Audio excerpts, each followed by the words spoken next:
नमस्कार, स्वागत है आप सभी का विशाल कॉम्पिटिटिव क्लास में। आज की इस वीडियो में हम लोग बिहार स्टेट और बीपीएससी टीयर 4 के लिए कुछ क्वेश्चन करने वाले हैं। इससे पहले हम थोड़ा कुछ आपसे एक बात डिस्कस कर लेते हैं। जैसा कि आप देखे हैं, नोटिफिकेशन आउट हो चुका हुआ है, एग्जाम डेट वगैरह क्लियर हो चुका हुआ है, सब साफ छाप के सामने दिख रहा है।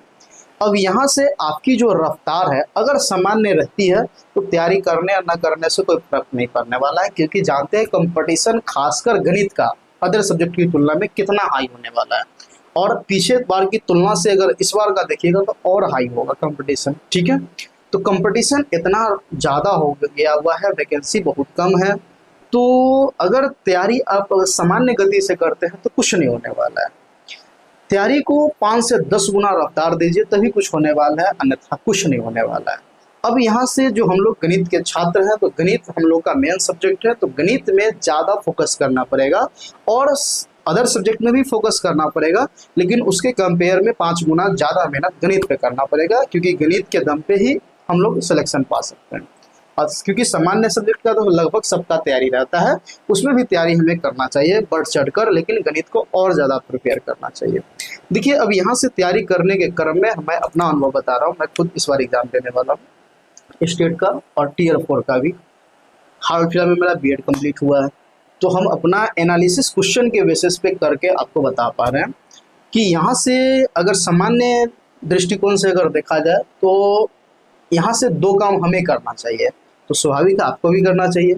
एक, प्रत्येक दिन सेट करना चाहिए, और दूसरा ये कि जो हमारा वीक पोर्शन है उस पर काम करना चाहिए। जो स्ट्रॉन्ग है, ठीक ठाक है, उस पर तो चलिए अच्छी बात है, लेकिन जो भी वीक पोर्शन है उस पर हमें मेहनत करने की आवश्यकता है और प्रत्येक दिन सेट मारने की आवश्यकता है। सेट मारने से ये होगा कि जो वीक पोर्शन है वो भी कवर होगा और जो मेरा ठीक ठाक पोर्शन है वो भी कवर हो जाएगा।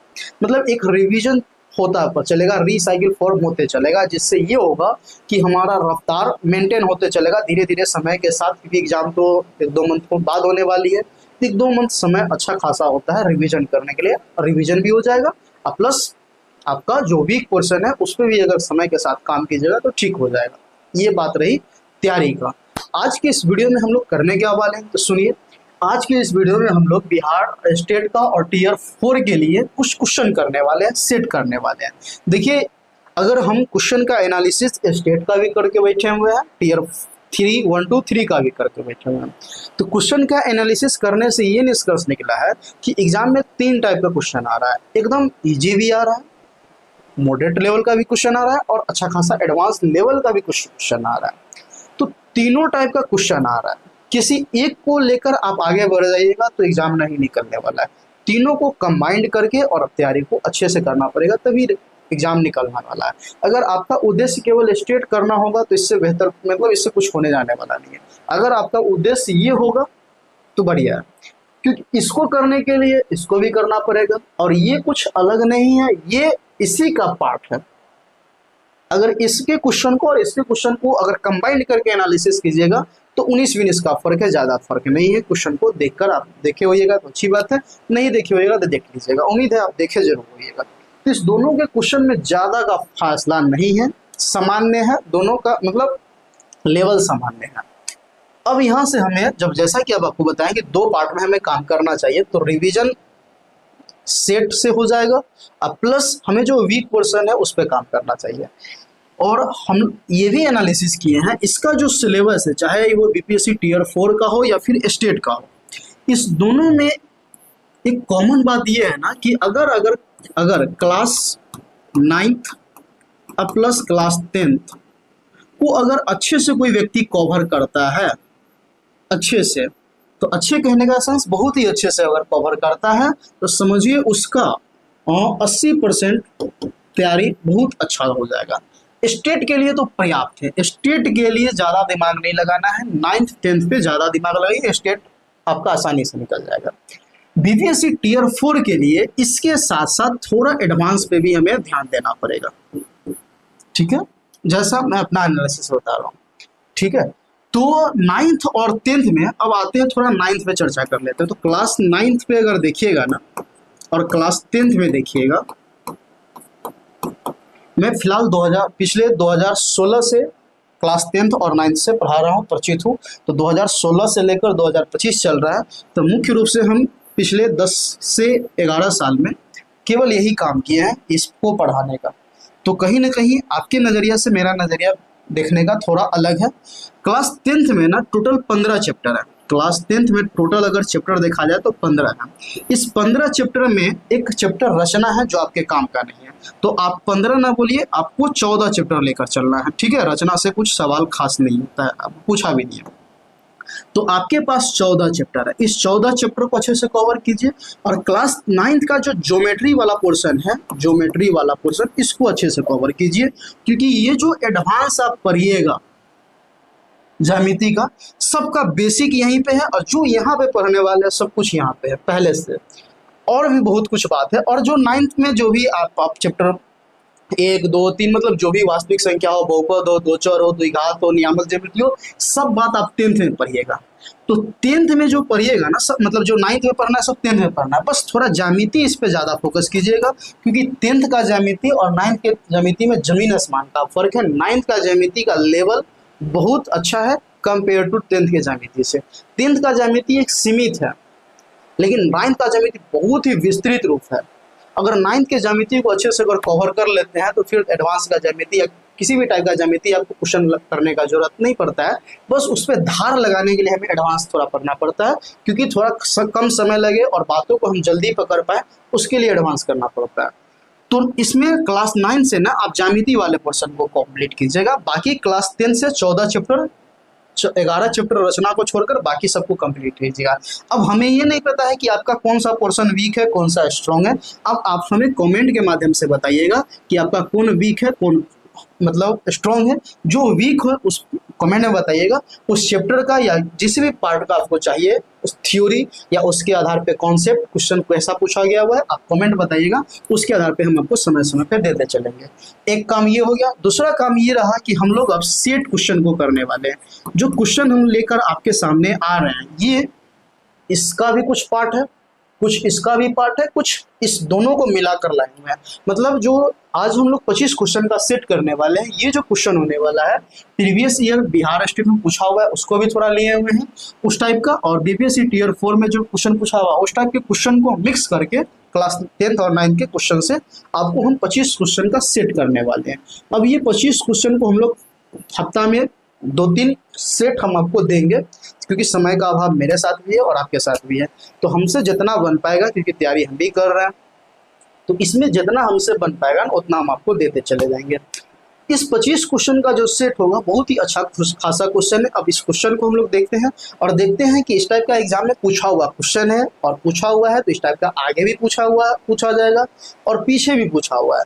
तो क्वेश्चन अगर एग्जाम में आता है तो कैसे सॉल्व करना चाहिए, कैसा हमारा कॉन्सेप्ट वहाँ पे रहना चाहिए, क्या बेसिक कॉन्सेप्ट रहना चाहिए, क्या एडवांस कॉन्सेप्ट रहना चाहिए, उस टाइप का क्वेश्चन से रिलेट करके कोई अदर क्वेश्चन आएगा, उन सभी पहलुओं पे अच्छे से हम लोग डिस्कस करेंगे और प्रत्येक बातों को अच्छे से समझेंगे। क्योंकि जब तक कॉन्सेप्ट क्लियर नहीं रखिएगा तब तक कुछ नहीं होने वाला है। केवल क्वेश्चन का सेट एबीसी कर लेने से कुछ नहीं होने वाला। अगर आप खुद से भी सेट करते हैं ना, तो सेट लगाना केवल आपका मुख्य उद्देश्य नहीं होना चाहिए। सेट के साथ जब तक एनालिसिस नहीं कीजिएगा तब तक कुछ नहीं होने वाला है। हमारे बहुत सारे मित्र केवल सेट लगाते हैं, तो सेट लगाने से कुछ नहीं होने वाला भाई। सेट के साथ अगर उसका आप खुद से एनालिसिस करते हैं तभी वो एक परफेक्ट दिशा में काम हो रहा है, अन्यथा कुछ नहीं हो रहा है। जो सही हो रहा है तो वो तो आपको आ रहा है, जो गलत हो रहा है उस पर वर्क करना पड़ेगा कि गलत क्यों हो रहा है। तो आज चलिए कुछ क्वेश्चन को देखते हैं, फिर आगे की तैयारी को सिलसिला इसी प्रकार हम रखेंगे। चलिए क्वेश्चन नंबर 1 को देखिए। क्वेश्चन नंबर 1 क्या कह रहा है, देखिए क्या इस टाइप का क्वेश्चन बीपीएससी या स्टेट में पूछा हुआ है। तो बिल्कुल स्टेट में बहुत क्वेश्चन पूछा हुआ है, अपरिमेय संख्या से घिना कर क्वेश्चन पूछा हुआ है। ठीक है, अगर क्वेश्चन देख हम आपको वीडियो के माध्यम से 4 सितंबर 2023 को जो क्वेश्चन पूछा हुआ था दोनों ही सेट में, उसमें वास्तविक संख्या से जो क्वेश्चन आया था उसका एनालिसिस कराए थे। उसमें आपको ये बताए थे कि वास्तविक संख्या में अपरिमेय और परिमेय के कॉन्सेप्ट से बहुत सारा क्वेश्चन पूछा हुआ है। तो चलिए क्वेश्चन नंबर 1 को देखिए क्या कह रहा है कि 3 - √3 कैसा संख्या है। तो हम आपको दो बात बताते हैं, जो अपरिमेय होगा और परिमेय होगा। देखिए दो बात यहाँ पे होता है, तो माइंड में बस इतना ध्यान रखिएगा कि परिमेय कौन होगा, अपरिमेय कौन होगा। जो रूट से बाहर निकल जाए, जो रूट से बाहर निकल जाए वो हो कहलाएगा परिमेय, और जो रूट से बाहर न निकले वो कहलाएगा अपरिमेय। बस इतना सा सिंपल सा फंडा है। चाहे आपको कोई भी कैलकुलेशन दे दे सोल्व करने के लिए, आगे क्वेश्चन हम लाए हुए उसमें पूछे कि परिमेय अपरिमेय कौन है, तो बस इतना से उसको सोल्व करने नहीं बैठना है। क्वेश्चन को देखना है कि रूट 3 इससे पहले क्या है, नहीं उससे कोई वास्ता नहीं है।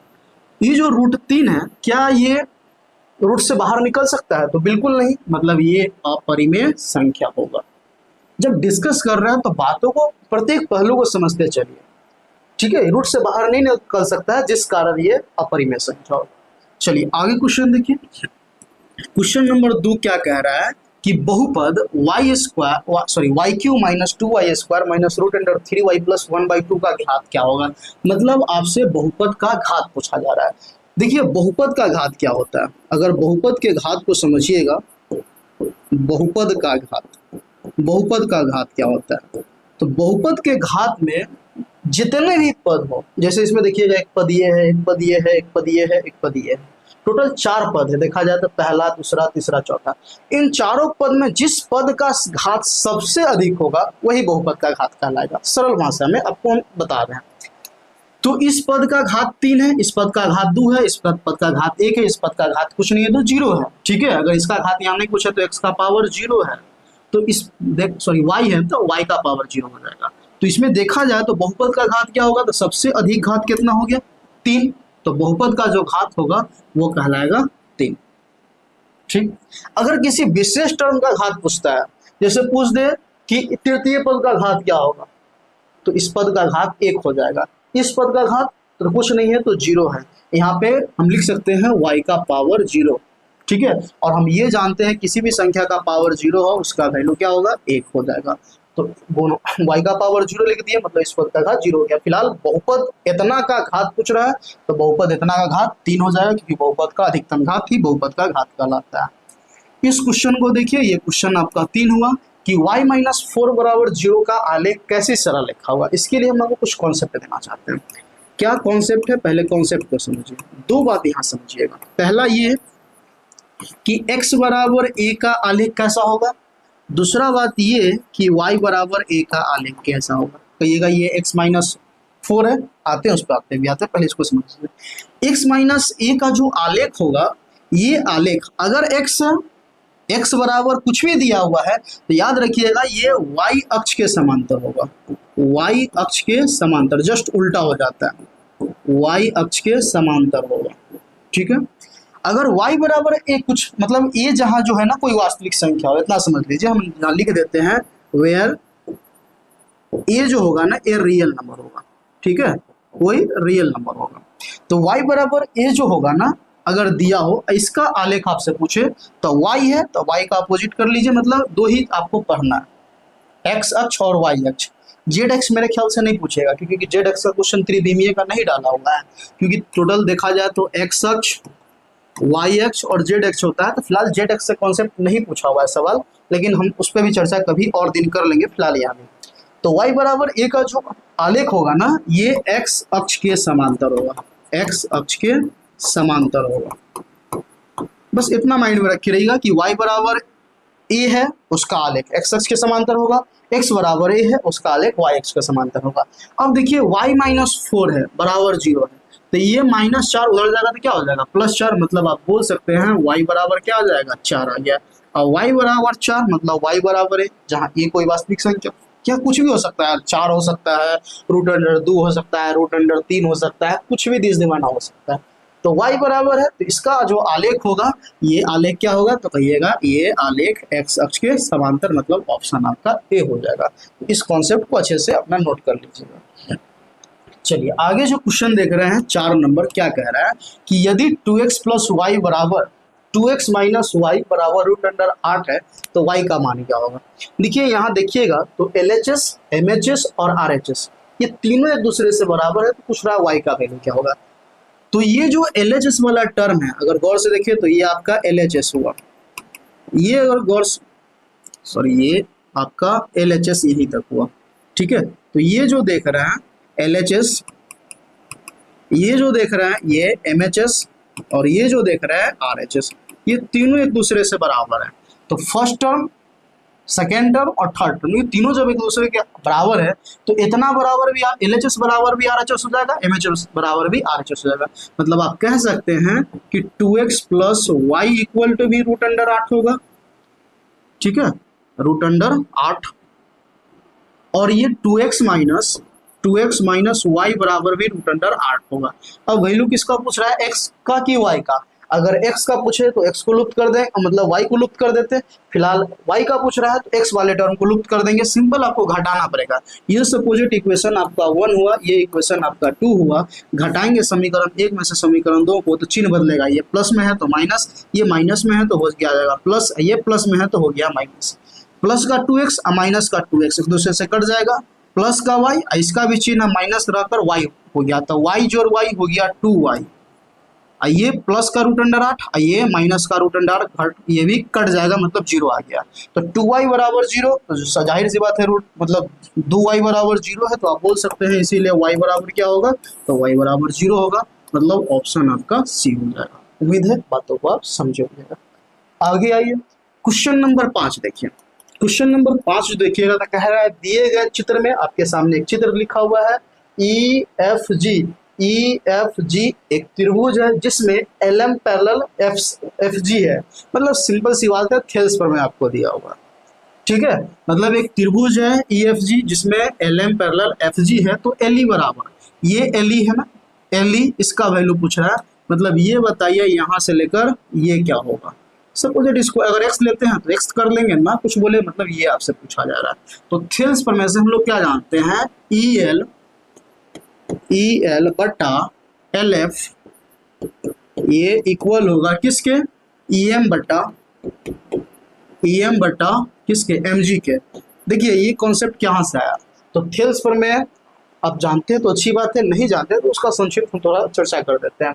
अगर कोई त्रिभुज है, उस त्रिभुज में इसके मतलब इस भुजा और इस भुजा पे एक रेखा, मतलब इस टाइप से लाइन खींचा गया।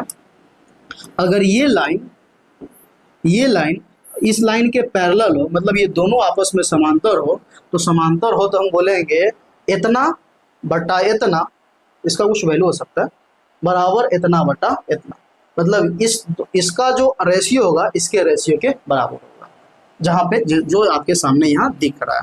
ठीक है, जिसका जो मान है उस मान को डाल दीजिए, उसको सोल्व कर लीजिए। EL का तो वैल्यू हमें निकालना है, तो EL का EL हो जाएगा, और LF का वैल्यू देखिएगा तो 7.2 दिया हुआ है। चलिए बराबर EM का वैल्यू देखिएगा तो 1.8 है, बटा MG का वैल्यू देखिएगा तो 5.4 है। हम क्या करते हैं, EL का वैल्यू निकालना है, ये जो 7.2 इधर भाग में उधर जाएगा तो क्या होगा, गुना में।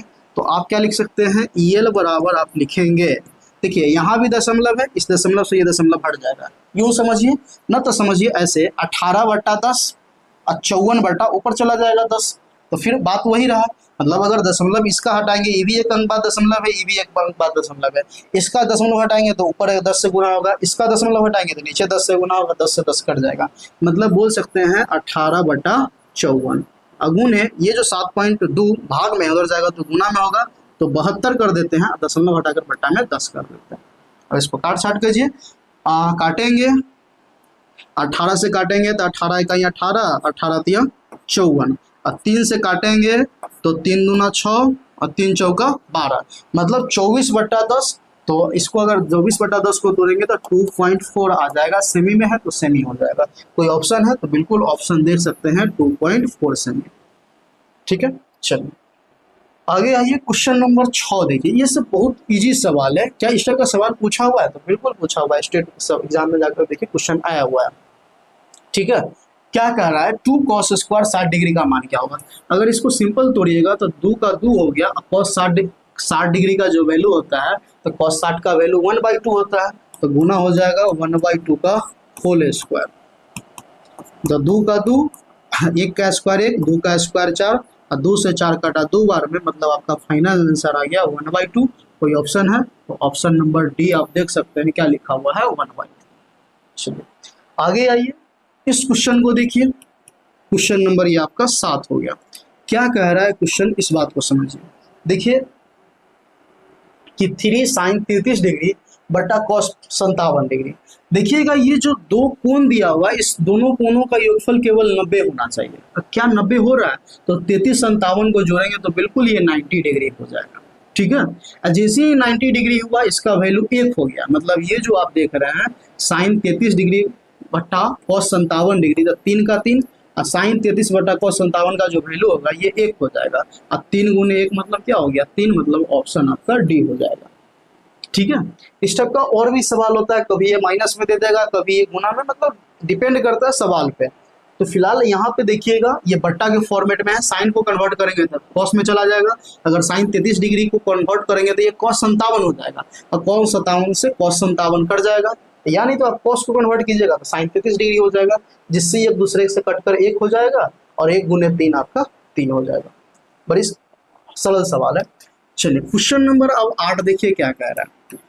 कह रहा है दिए गए आकृति में यदि OPA बराबर 35 डिग्री, OPA मतलब ये जो कोण आप देख रहे हैं इस कोण का वैल्यू 35 डिग्री है, तो AOP मतलब ये कोण का मान बताइए क्या होगा। तो देखिए यहाँ पे कॉन्सेप्ट क्या होता है, कॉन्सेप्ट ये है कि स्पर्श रेखा, अगर देखिएगा तो ये जो AP है ना, ये AP स्पर्श रेखा है इस वृत्त का, ठीक है, टेंजेंट है, और ये त्रिज्या हुआ, तो स्पर्श रेखा और त्रिज्या ये त्रिज्या जो होता है लंबवत होता है, मतलब यहाँ जो कोण बनता है वो समकोण मतलब 90 डिग्री बनता है। अब गौर से देखा जाए तो ट्रेंगल किसमें, OAP में देखा जाए तो त्रिभुज के तीनों कोणों का योग 180 होता है, जिसमें से ये 90 ये 35, तो आप बोल सकते हैं कोण O प्लस कोण A प्लस कोण P बराबर 180 डिग्री सरल भाषा में। तो कोण O का हो जाएगा, कोण A का वैल्यू आप देख लीजिए 90 डिग्री और प्लस P का ये 35 डिग्री बराबर 180 डिग्री। 90 और 35 को जोड़िएगा तो कितना हो जाएगा, तो कहिएगा 125 डिग्री। अब 180 में से 125 घटा दीजिएगा तो कितना हो जाएगा, जाहिर सी बात है कितना, तो 55 डिग्री हो जाएगा। ठीक है, हाँ बिल्कुल 55 डिग्री हो जाएगा। मतलब आप बोल सकते हैं ये जो कोण पूछ रहा है AOP, इसका जो वैल्यू होगा 55 डिग्री हो जाएगा। ऑप्शन नंबर आपका बी हो जाएगा। ठीक है, बस इस बात को ध्यान रखिएगा, ये स्पर्श रेखा और त्रिज्या जो होता है इसके बीच जो कोण बनता है ये 90 डिग्री का बनता है। आइए इस सब बात आपको क्लास 10 में पढ़ना है, ठीक है, कुछ एक्स्ट्रा नहीं है। चलिए क्वेश्चन नंबर आगे देखिएगा 9। क्वेश्चन नंबर 9 क्या कह रहा है, यदि एक वृत्त का क्षेत्रफल दिया हुआ है 64 पाई, तो इसकी परिधि क्या होगी।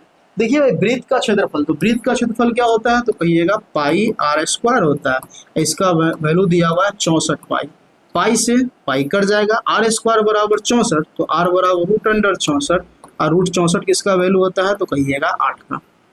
अगर वृत्त की आपको त्रिज्या निकल गया कि 8 है, मतलब r का वैल्यू 8 है, तो परिधि निकालना है।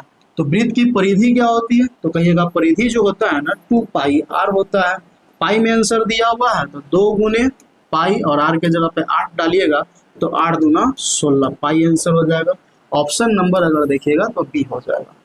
ठीक है, कुछ खास नहीं करना था, ये आपको समझाने के लिए इतना किया गया। अगर वास्तविकता में देखा जाए तो यहाँ 64 पाई नजर आ रहा है, मतलब पाई r² बराबर 64, कलम चलाने की आवश्यकता नहीं है, r² बराबर 64, r बराबर 8, 8 दूना 16 पाई हो जाएगा। ये सब कैलकुलेशन माइंड में करने वाला है, कुछ कलम चलाने की आवश्यकता नहीं है। चलिए आइए आगे सवाल देखिएगा। तो ये जो सवाल है आपका 10 नंबर है, क्या कह रहा है कि 16 का मिलान चिन्ह क्या हुआ। देखिए ये मिलान चिन्ह से सवाल नहीं पूछा हुआ है, लेकिन उम्मीद है स्टेट के एग्जाम में पूछ दे, क्योंकि स्टेट में इजी से इजी लेवल का भी क्वेश्चन आता है और अच्छे से अच्छे लेवल का भी क्वेश्चन आता है।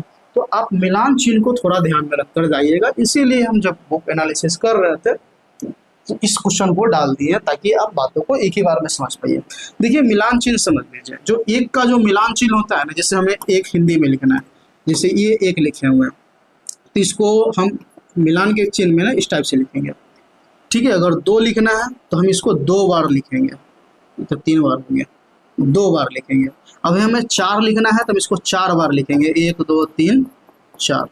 जैसे रोमन में लिखते हैं ना, यही रोमन में लिखना होता, अगर रोमन में लिखना होता तो हम ऐसे लिखते हैं, तो ये रोमन हो गया, लेकिन हमें मिलान चिन्ह लिखना है तो इस टाइप से नहीं लिखा जाएगा। चलिए आइए आगे। अब 5 लिखना है तो 5 बार नहीं लिखा जाता है, इसको काट दिया जाता है। तो तनका गौर से समझिएगा, कभी कभी ये खचरा ही करेगा। देखिए काटा कैसे जाता है, देख रहे हैं, ऐसे काटा जाता है।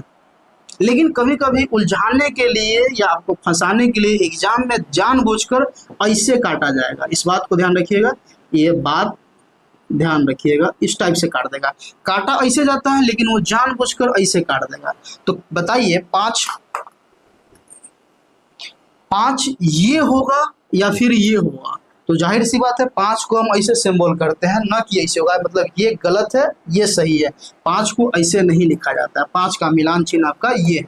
तो इस बात को भी ध्यान रखिएगा, मिलान चिन्ह। तो 5 जब जान गए तो आगे जानने की आवश्यकता नहीं है। अब 10 करना है तो 10 लिखना है। अगर किसी को 10 लिखना है तो 10 लिखने का सिंपल सा फंडा है, 1 2 3 4, इसको काट दीजिए तो 5 हो गया, 1 2 3 4, इसको काट दीजिए तो 5 हो गया। अब हमें 16 लिखना है, तो देखिए ये हुआ 5 5 10, ये होता 15 हो गया। ये देखिएगा तो कितना है, ये तो रोमन में लिखा हुआ है, इस बात को ध्यान रखिएगा। ये रोमन में कितना लिखा हुआ है ये आप हमें कमेंट करके बताइएगा कि रोमन में कितना लिखा हुआ है। ये 5 10 15 लिखा हुआ है, ठीक है। अगर इसको देखिएगा तो 5 10 15 एक 16 लिखा हुआ है, मतलब ये आपको 16 लिखा हुआ है। अगर इस डी नंबर को देखिएगा तो 5 10 15 2 17 लिखा हुआ है। आपसे 16 का मिलान चिन्ह पूछ रहा, ऑप्शन नंबर आपका बी हो जाएगा।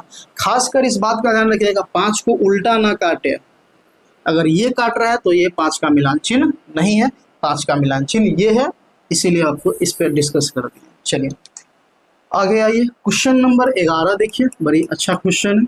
क्या कह रहा है कि 3 सही सिक्के उछाले जाते हैं, ठीक है, 3 सही सिक्के। अब सही गलत पे जो यहाँ से कोई लेना देना नहीं है, मतलब 3 सिक्के उछाले जाते हैं, कम से कम 2 हेड आने की क्या प्रायिकता होती है? तो देखिए भाई यहाँ पे एक कॉन्सेप्ट समझिएगा पहले, फिर इस सवाल पे भी आते हैं ना। तो पहले इस सवाल को ही सॉल्व करते हैं, फिर कॉन्सेप्ट को समझते हैं।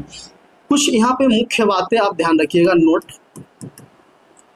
कभी ये पूछ दे कि 3 सिक्के की उछाल में कुल संभव परिणामों की संख्या, 5 सिक्के की उछाल में कुल संभव परिणामों की संख्या, 10 सिक्के की उछाल में कुल संभव परिणामों की संख्या। तो इतना याद रखिएगा, जितना जिस सिक्के को, और मतलब सिक्के को जितना बार उछालने के लिए कहा जाए, तो सिक्का के 2 पहलू होते हैं, हेड और टेल।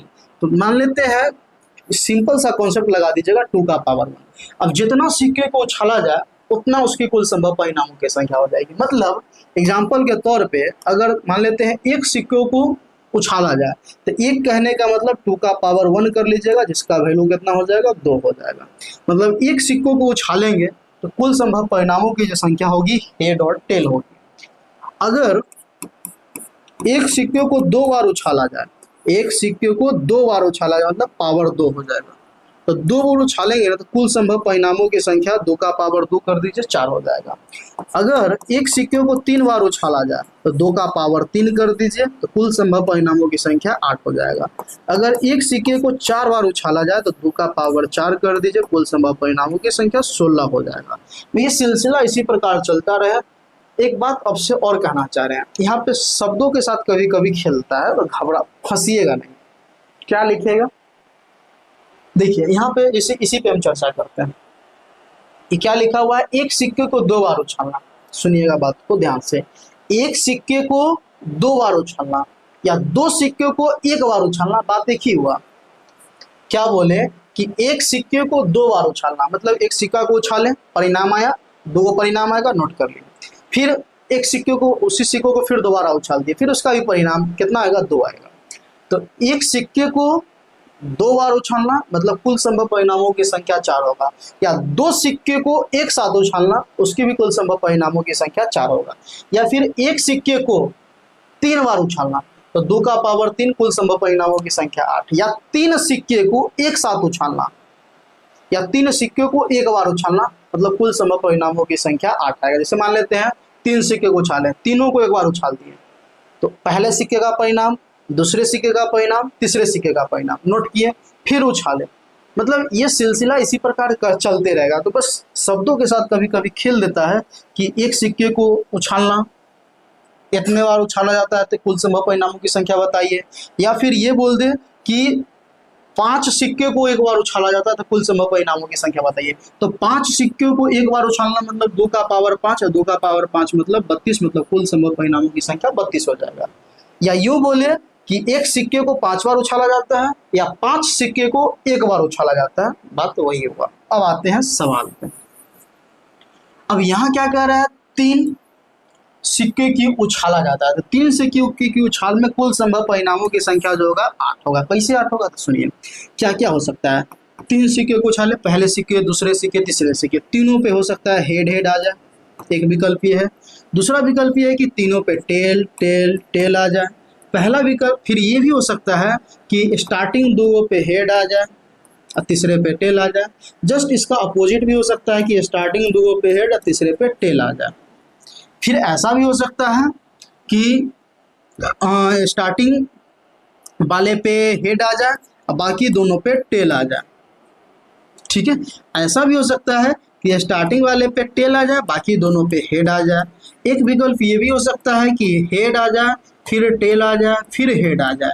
एक विकल्प ये हो सकता है कि टेल आ जाए, फिर हेड आ जाए, फिर टेल आ जाए।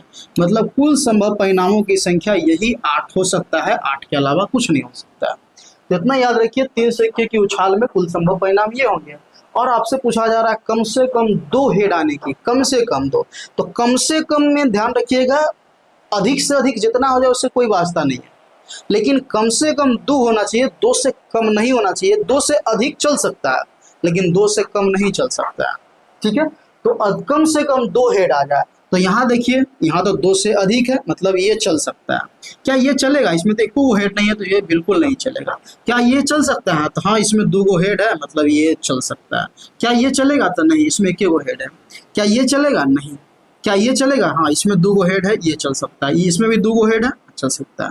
तो देखिए कई वो परिणाम हुआ, तो कुल संभव परिणामों की संख्या देखिएगा तो 8। लेकिन जो घटना घट रही है, उस घटना के घटित होने की परिणामों की संख्या कितनी होगी? तो 4। मतलब कम से कम 2 हेड आने की जो घटना घट रही है, इसकी परिणामों की संख्या देखिएगा तो 4 है। एक परिणाम यहाँ है, दूसरा परिणाम यहाँ है, तीसरा परिणाम यहाँ है, चौथा परिणाम यहाँ है। तो कम से कम 2 हेड आने की जो प्रायिकता होगी, इसका जो वैल्यू होगा, ये क्या होगा? तो ई के मतलब घटना ई के घटित होने की परिणामों की संख्या तो 4 और कुल संभव परिणामों की संख्या 8। 4 इकाई 4, 4 दूना 8, मतलब 1/2 इसका फाइनल आंसर हो जाएगा। ऑप्शन नंबर 1 हो जाएगा। ठीक है, चलिए आगे आइए। आगे ये जो क्वेश्चन कह रहा है, फिर प्रायिकता से क्वेश्चन है, ये क्वेश्चन 12 है। देखिए क्या कह रहा है कि किसी घटना ई की पूरक घटना ई डैश है, तो निम्नलिखित में कौन सा सत्य होगा? मतलब सिंपल सा फंडा आपसे पूछ रहा है कि पी प्लस पीई का जो वैल्यू होता है वो क्या होता है। मतलब आप पढ़े होइएगा, पीई प्लस पीई डैश का जो वैल्यू होता है वो 1 के बराबर होता है। ठीक है, ऑप्शन सी में जो दिख रहा है वो। इसका क्या मतलब हुआ? इसका मतलब ये हुआ कि कोई घटना है ई, उसके घटित होने की प्रायिकता और उसके घटित नहीं होने की प्रायिकता 1 होता है। मतलब कोई घटना है, कोई घटना के घटित होने की प्रायिकता और घटना के घटित नहीं होने की जो प्रायिकता का जो योगफल होता है वो 1 के बराबर होता है। वही बात यहाँ पे लिखा हुआ है, कोई घटना है जिसके घटित होने की जो घटना है ई है और ई के घटित नहीं होने की घटना ई डैश है, तो निम्नलिखित में कौन सही होगा? तो दोनों की जो प्रायिकता का जो वैल्यू होता है वो 1 के बराबर होता है। कुछ खास नहीं है, कॉन्सेप्ट था सीधा सीधा। ये जो सवाल है क्वेश्चन नंबर 13 क्या कह रहा है? निम्नलिखित में कौन सी घटना किसी की प्रायिकता नहीं होती है? 0.8 हो सकता है, बिल्कुल हो सकता है, मतलब ये किसी घटना की प्रायिकता हो सकता है। क्या 2.5 हो सकता है? तो बिल्कुल नहीं हो सकता है। क्या 80% हो सकता है? तो बिल्कुल हो सकता है। 5/6 तो तोड़िएगा तो ये 0 पॉइंट समथिंग कुछ आएगा, मतलब ये भी हो सकता है। मतलब इसका जो आंसर होगा ये 2.5 होगा। यहाँ कुछ समझने वाली बात है, इतना याद रखिएगा कि संभव घटना की प्रायिकता, संभव घटना की जो प्रायिकता होता है का प्रायिकता, संभव घटना की प्रायिकता ये होता है आपका 1, और असंभव घटना की प्रायिकता, असंभव घटना की जो प्रायिकता होता है वो 0 होता है। तीसरा ये कि प्रायिकता का आंसर, मतलब प्रायिकता का जो आंसर होगा, ठीक है, प्रायिकता का जो आंसर होगा ना, प्रायिकता का आंसर ये 0% से लेकर 100% तक हो सकता है। ना 0% से कम हो सकता है, ना 100% से अधिक हो सकता है। और एक और बात, ये जो 2.1 लिखे हैं, तो किसी भी प्रायिकता का जो आंसर होगा, एक और बात, प्रायिकता का जो मान होगा, प्रायिकता का जो मान होगा, वो हमेशा 0 से लेकर 1 के बीच होगा। या तो 0 हो जाए, या 0 से बड़ा हो जाए, या 1 हो जाए, या 1 से छोटा हो जाएगा। मतलब ना 0 से कम हो सकता है, ना 1 से अधिक हो सकता है। या तो ये दोनों होगा, या इसके बीच का होगा। अब देखिए 0.1 इसके बीच का है, मतलब ये आंसर हो सकता है। 2.5 इसके बीच का नहीं है, मतलब ये प्रायिकता का आंसर कभी नहीं हो सकता। इसीलिए पूछ रहा है कि प्रायिकता नहीं हो सकता, तो 2.5 नहीं हो सकता है। क्या 80% हो सकता है? तो बिल्कुल हो सकता है। जैसे 80% हटाइएगा तो बटा में 100 हो जाएगा, एगो 0 से एगो 0 कट जाएगा, 8/10 करने का मतलब 0.8 हो जाएगा। क्या 0 और 1 के बीच है कि नहीं है? तो बिल्कुल है, मतलब ये भी हो सकता है। 5/6 को तोड़िएगा तो कितना हो जाएगा, दशमलव दीजिएगा तो 0.7×6=42, 8×6 तो 0.8 हो जाएगा, 8 समथिंग कुछ आएगा, तो हो सकता है, तो बिल्कुल हो सकता है। तो कहने का सेंस ये बात ध्यान रखिएगा कि संभव घटना की जो प्रायिकता होता है ना, वो 1 होता है, असंभव घटना की प्रायिकता 0 होता है। प्रायिकता का आंसर प्रतिशत में 0 से लेकर 100% हो सकता है, 100% से अधिक नहीं हो सकता है। अगर मान लेते हैं 101 दे दिया, 101%, क्या ये संभव है? नहीं। जैसे ही प्रतिशत हटाइएगा तो ये हो जाएगा 101/100, तो इसका जो वैल्यू होगा ना 1 दशमलव समथिंग कुछ आएगा, जो इससे ज़्यादा हो जाएगा। इसीलिए प्रायिकता का आंसर 100% तक ही पॉसिबल है। आइए आगे देखिए, क्वेश्चन नंबर ये आपका 14 हो गया। क्या कह रहा है कि यदि a बराबर दिया हुआ है 5 बराबर 12 डिग्री, तो इतना का मान पूछ क्या रहा है। पहले यहाँ से हम a का अगर मान निकालते हैं तो ये जो 5 भाग में उधर जाएगा तो 60, 12×5 60 डिग्री हो गया। क्रॉस मल्टीप्लिकेशन कर लिए, 5 भाग में उधर गया तो गुना में। और आपसे ये जो पूछा जा रहा है 3 कॉसेक, तो 3 कॉसेक स्क्वायर है, तो कॉसेक स्क्वायर a के जगह पे 60 डिग्री। अब देखिए 3 का 3, अब कॉसेक 60 डिग्री का जो वैल्यू होता है वो होता है 2y√3। अब स्क्वायर है तो इसका स्क्वायर कर दीजिए, तो 3 का 3 हो गया, 2 का स्क्वायर 4 और √3 का स्क्वायर 3, 3 से 3 कट जाएगा, कितना आ गया, तो 4 आ जाएगा। ऑप्शन नंबर आपका सी हो जाएगा। ज़्यादा दिमाग लगाने की आवश्यकता इसमें नहीं। चलिए, अब ये जो क्वेश्चन है ना, अच्छा खासा टियर 4 में मतलब आने की संभावना इस टाइप का, स्टेट में क्वेश्चन इस टाइप को देखने को मिलेगा। देखिए इसका सिंपल सा फंडा ये है, ये 15 नंबर क्वेश्चन हुआ कि यदि cot थीटा बराबर आपको दिया हुआ या tan थीटा बराबर आपको दिया रहेगा, कुछ भी इस टाइप से डाटा दिया रहे और इस फॉर्मेट में रहे, अब हो सकता है 5 के जगह पे 2 हो जाए, 3 हो जाए, मतलब sine cos, sine minus cos या साइन प्लस कोस के फॉर्मेट में ऊपर नीचे रहे। ज़्यादा दिमाग नहीं लगाइएगा, करना क्या है इस बात को समझिए। यहाँ देखिए हम यहाँ पे बेसिक तरीका का यूज नहीं करेंगे, अन्यथा बहुत लंबा पड़ जाएगा। सिंपल सी बात है, इसको समझिए। पहले 5 cot थीटा बराबर ये 3 दिया हुआ है, तो हम अगर cot थीटा का यहाँ से मान निकाले तो कहिएगा कितना होगा, तो कहिएगा भाई इधर 5 गुना है, उधर जाएगा तो भाग में, मतलब 3/5 हो जाएगा। ये cot थीटा का मान हो गया। अब देखिए कि अभी पता क्या है, cot पता है कि tan थीटा पता है। अगर यहाँ पे tan रहता है तो tan थीटा का मान निकलता है, cot रहता है तो cot थीटा का मान निकलता है। अब tan थीटा का वैल्यू 3/5 है। अब इसको क्या कीजिए, इस डाटा को cot में कन्वर्ट करने का प्रयास कीजिए। कहिएगा कैसे cot में कन्वर्ट होगा, तो कुछ नहीं, अब 2 फार्मूला पढ़े हैं। cot थीटा बराबर अब पढ़े हैं क्या, cos थीटा बटे sin थीटा। ये एक फार्मूला आप पढ़ के आए हैं, सर्व समीकरण में पढ़े होइएगा। अब देखिए साइन को कॉट में कन्वर्ट करना है, मतलब इस पूरे डाटा को हमें कॉट के रूप में कन्वर्ट करना है, जिससे ये कॉट का डायरेक्ट मान डाल दे, सरल करके मान निकल जाए।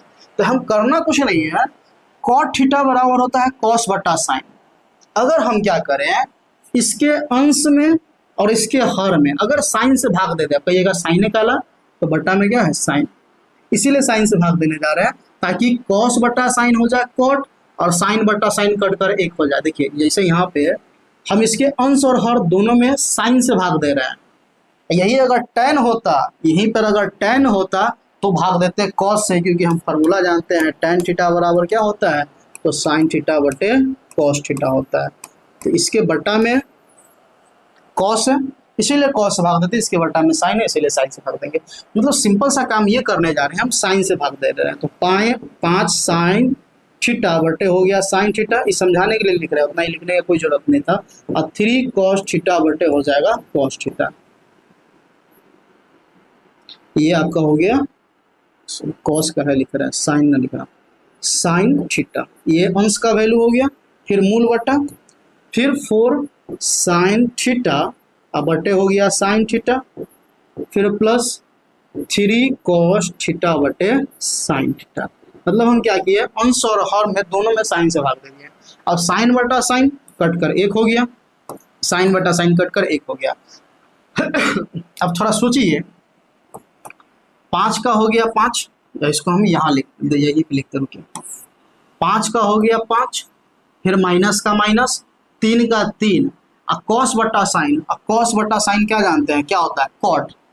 3 का 3 लिखा गया, कॉस बटा जो साइन है इसका वैल्यू कॉट है, और कॉट थीटा का वैल्यू में पता है कितना, 3/5 है। तो इसके जगह पे अगर गुना कर दे 3/5 तो मेरे ख्याल से कोई दिक्कत नहीं होना चाहिए। फिर ये मूल बटा, अब ये मूल बटा हो गया, चलिए तनका आगे आइए।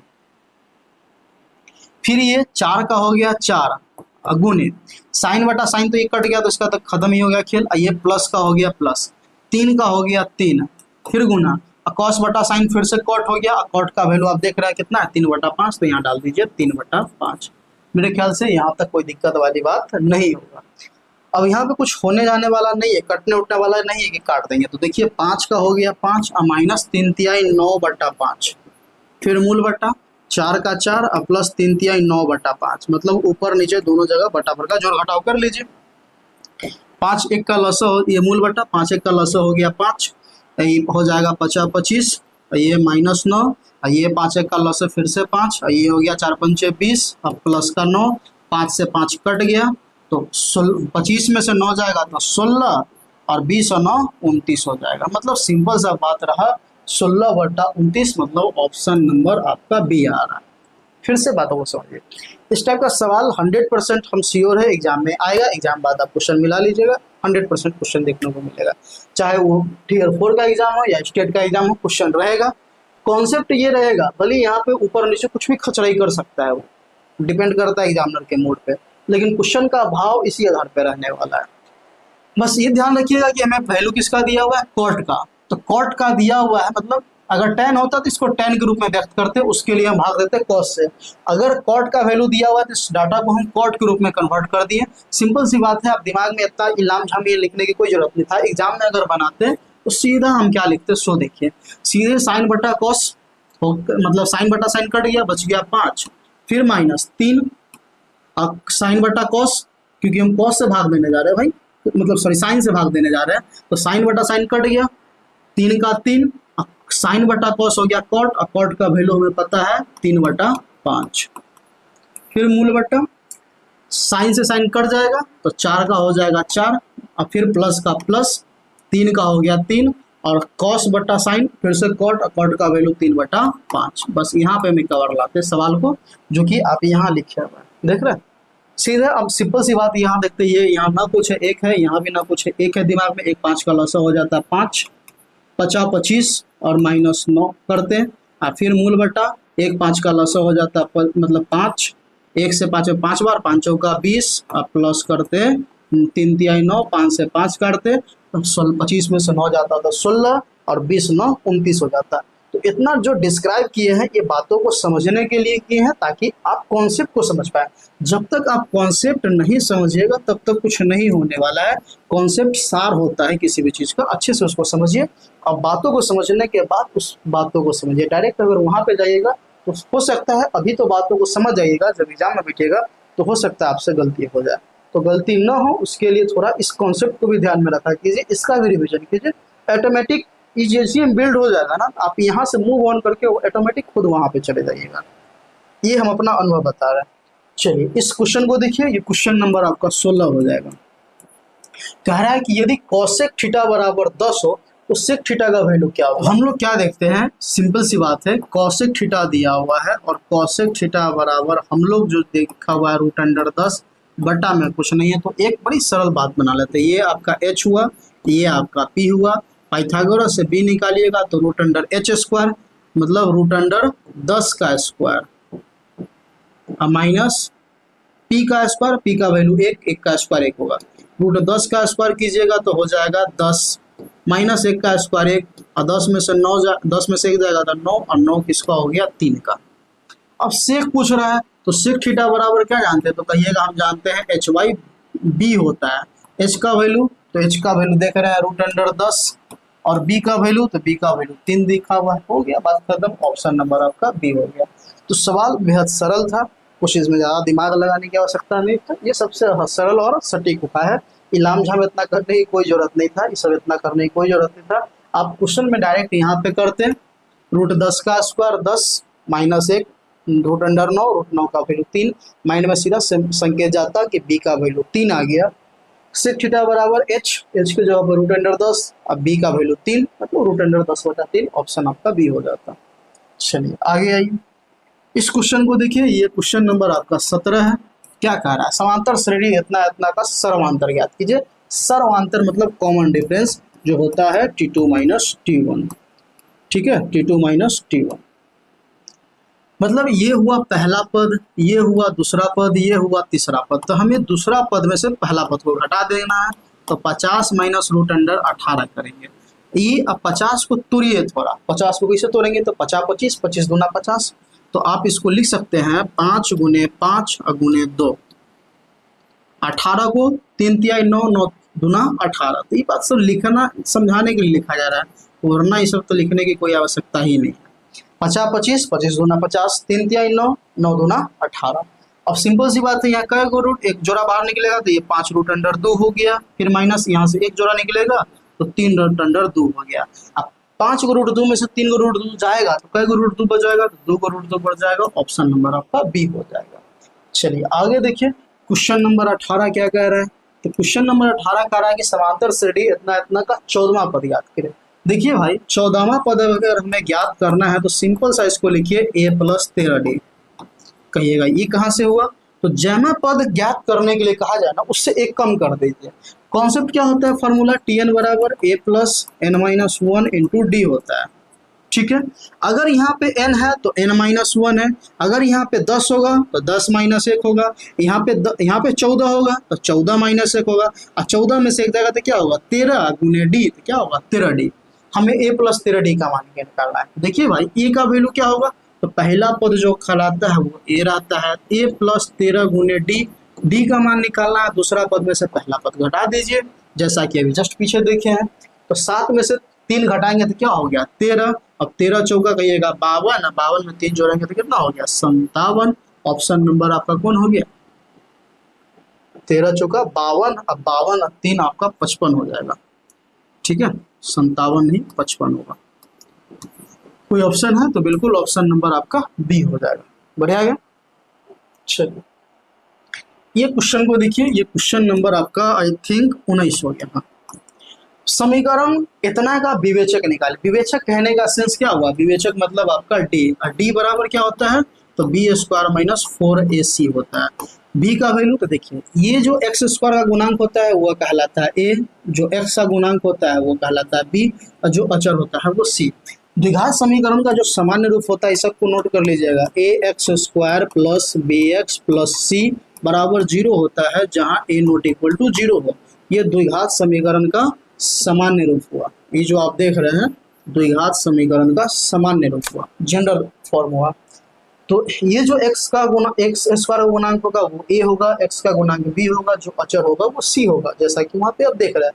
तो b स्क्वायर, तो b के जगह पे 10 है, 10 का स्क्वायर कितना हो जाएगा 100, माइनस 4 गुने a के जगह पे कितना है 3 रूट 3, तो 3 रूट 3 कर दीजिए, और गुने c के जगह पे कितना है तो रूट अंडर 3 कर दीजिए। आप खुद सोचिए भाई कि रूट 3 में रूट 3 से गुना करेंगे तो 3 हो गया, और 3 में 3 से गुना करेंगे तो 9, और 9 चौका 36, या 4 तिया 12, और रूट 3 गुने रूट 3 हो गया 3, और 12 तिया 36, और 100 में से 36 को घटाइएगा तो कितना आ जाएगा 64 आ जाएगा। कोई ऑप्शन है तो बिल्कुल ऑप्शन आपका सी हो जाएगा।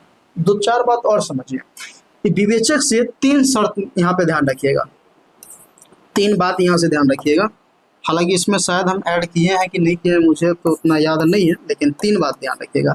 विवेचक का मान अगर निकालते हैं तो 3 विकल्प हो सकता है, या तो विवेचक 0 के बराबर आ जाए, या तो विवेचक का मान 0 के बराबर आ जाए, या हो सकता है विवेचक का मान 0 से बड़ा आ जाए, या हो सकता है विवेचक का मान 0 से छोटा आ जाए।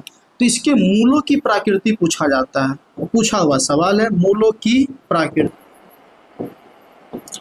तो ये जो मूलों की प्रकृति होता है ना, इस किसके मान पर निर्भर करता है? तो याद रखिएगा मूलों की जो प्रकृति होता है विवेचक के मान पर निर्भर करता है।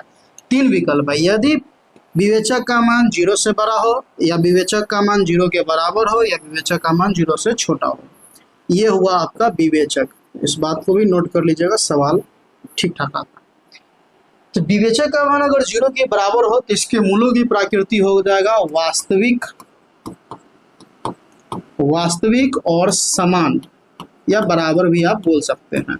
यदि विवेचक का मान 0 से बड़ा हो जाए तो हो जाएगा वास्तविक और असमान। इस बात को ध्यान रखिएगा। और विवेचक का मान 0 से छोटा, 0 का छोटा कहने का सेंस नेगेटिव में आ जाए तो वहां मेरे भाई ये अवास्तविक हो जाएगा। ठीक है, मतलब वहां मूल्य निकालना संभव नहीं है। अब इसी स्थिति में आपसे विवेचक न पूछ के आपसे पूछता कि द्विघात समीकरण इतना कि मूलों की प्रकृति बताइए, तो आप क्या कहते हैं कि मूलों की प्रकृति क्या होता है? उसके लिए पहले आपको विवेचक निकालना पड़ता। विवेचक निकालने के बाद ये देखना पड़ता कि विवेचक का मान क्या है। तो फिलहाल विवेचक का मान 64 है, मतलब 0 से बड़ा है। तो 0 से बड़ा कहने का मतलब वास्तविक और असमान होगा। ठीक है, चलिए तो इस बात को भी आप नोट कर लेंगे। आइए क्वेश्चन नंबर ये आपका 20 हुआ। कह रहा है, ये पूछा हुआ स्टेट में सवाल है, यूपीएससी में पूछा हुआ सवाल है कि 0.105 स्टार का सवाल पूछा हुआ है, सेम हो बहुत नहीं।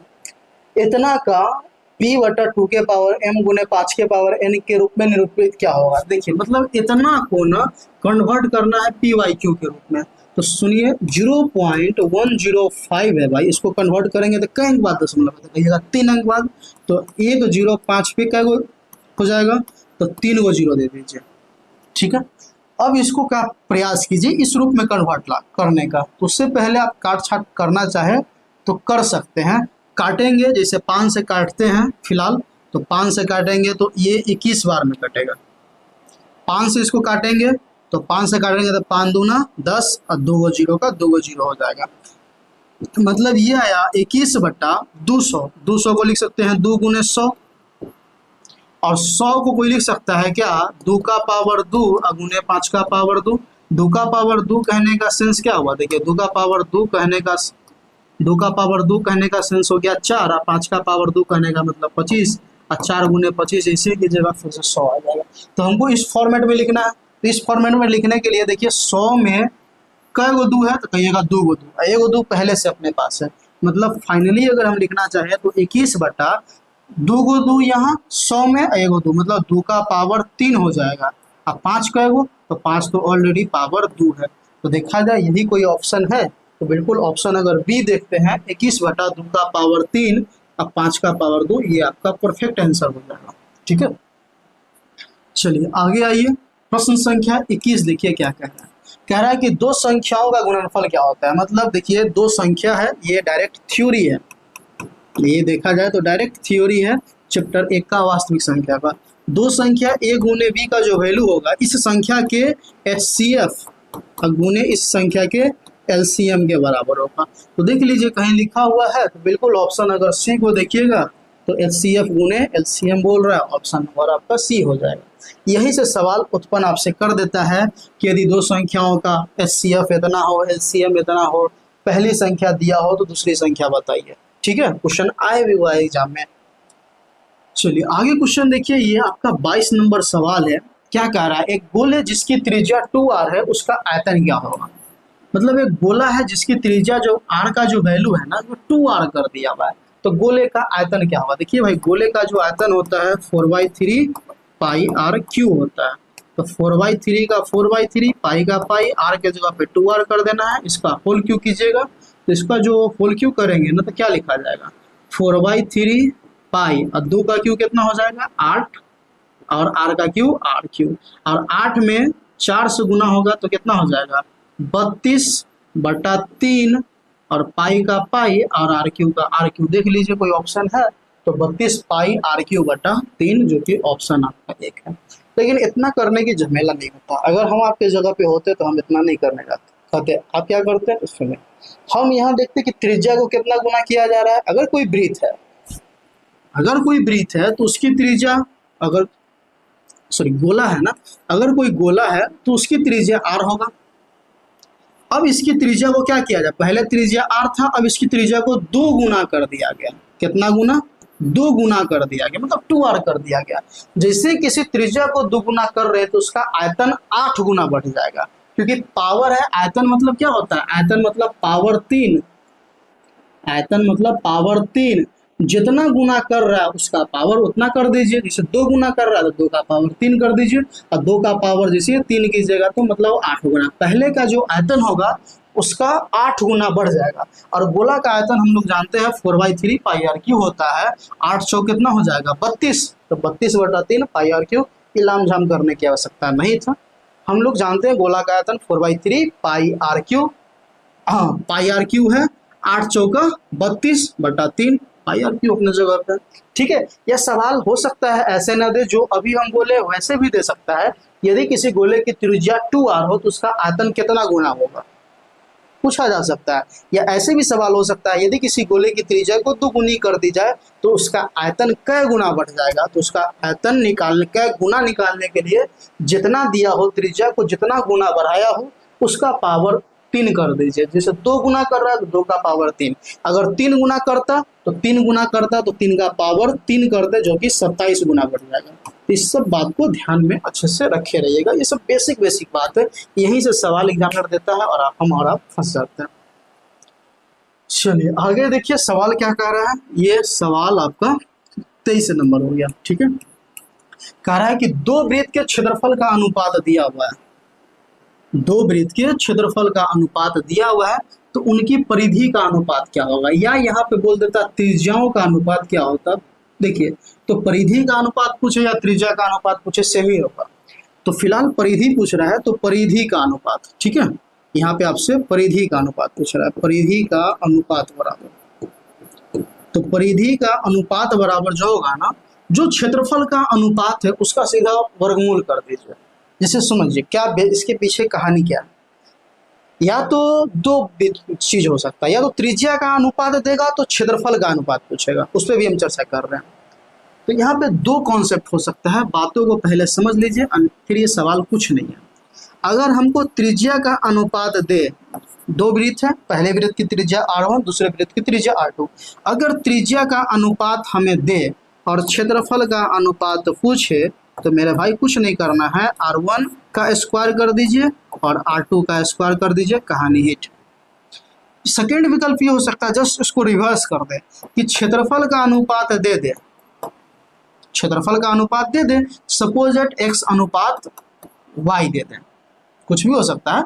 और इसके बाद त्रिज्या का अनुपात पूछे कि बताइए त्रिज्या का अनुपात पूछ दे, या फिर परिधि का अनुपात पूछ दे, परिधि का अनुपात। तो कुछ नहीं करना, जो क्षेत्रफल का अनुपात दिया हुआ है सीधे उस पर रूट चढ़ा दीजिए, बात हो गया खत्म, ज्यादा दिमाग नहीं लगाना। तो त्रिज्या का अनुपात दे और क्षेत्रफल पूछे तो त्रिज्या का वर्ग कर दीजिए, क्षेत्रफल का अनुपात दे या फिर त्रिज्या का अनुपात या फिर परिधि का अनुपात पूछे, सीधे उस पर रूट चढ़ा दीजिए।